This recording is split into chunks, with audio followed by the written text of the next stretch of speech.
There is no question that President Donald Trump's shifting reactions to the domestic terrorism in Charlottesville, Virginia, has been odious.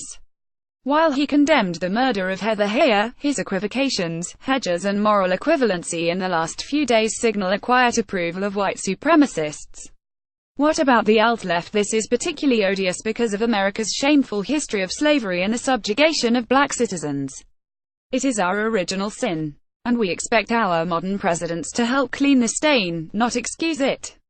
A vast majority of Americans understand this. They know that Ku Klux Klansmen have no place in our politics today. That said, it's important to understand what the terror in Charlottesville is not. It is not a return of Jim Crow. Nor is it the face of the new right, despite the bigots' call for unity.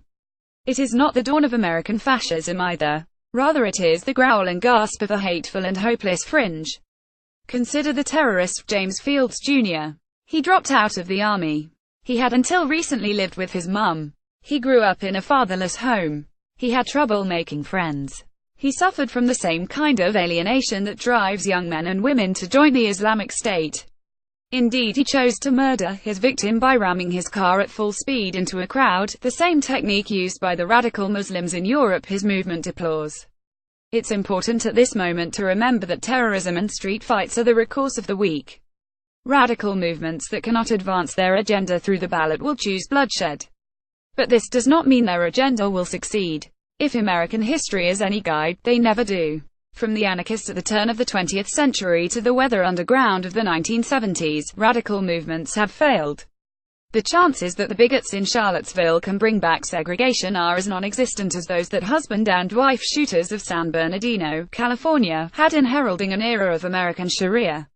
At the same time, because of the history of race in American politics, this represents a break from the past as well. Until the 1960s, white supremacism was the ideology of the state. For a century after the Civil War, the Klan was an adjunct of local and state police. Southern senators were openly racist. Universities barred blacks and other minorities. Southern courts meted out 2 tiers of justice.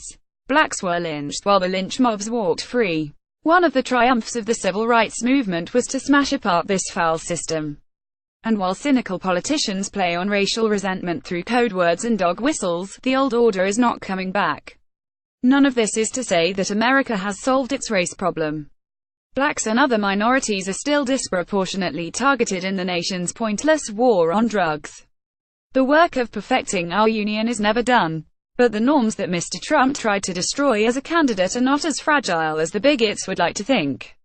Some have argued that the rise of Mr. Trump tests this thesis. He has made it okay to be racist. He has emboldened these loathsome losers. Neo-Nazis and white nationalists claim him as their own.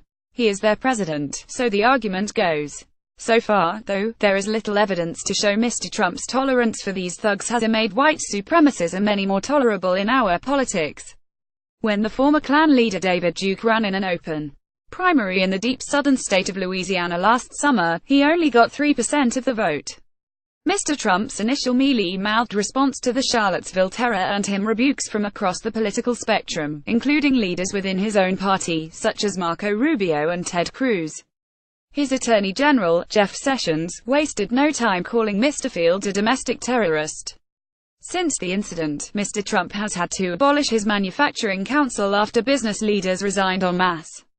The norms Mr. Trump tried to smash in the election endure. The president's reaction to Charlottesville has isolated him. Nor is the prospect of right-wing terrorism anything close to an existential threat.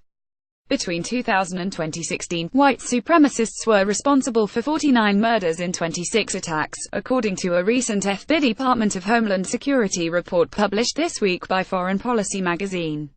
Each is a tragedy, but the total is tiny in a nation with 16,000 homicides each year.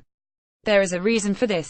The FBI over the last half-century has infiltrated and helped prosecute the fringe of Americans who seek a return to white supremacy through violence. In the meantime, groups fighting hate like the Southern Poverty Law Center have helped to bankrupt the racists through civil lawsuits. It's frightening to see these reptiles crawl out from under their rocks and march. But we should never lose sight of how much ground they have lost. We should also never lose sight of who they are. The tiki torch-bearing bigots who marched with swastikas and rebel flags are indeed fascists. but they are weak fascists. Much like Hamas in Gaza or the Islamic Courts Union in Somalia, if the white supremacists had real political power, they would use it to eliminate their rivals. But they don't. Our republic is much stronger than they are. Copyright 2017 Bloomberg View. Eli Lake is a Bloomberg View columnist. He was the senior national security correspondent for the Daily Beast and covered national security and intelligence for the Washington Times, the New York Sun and UPI.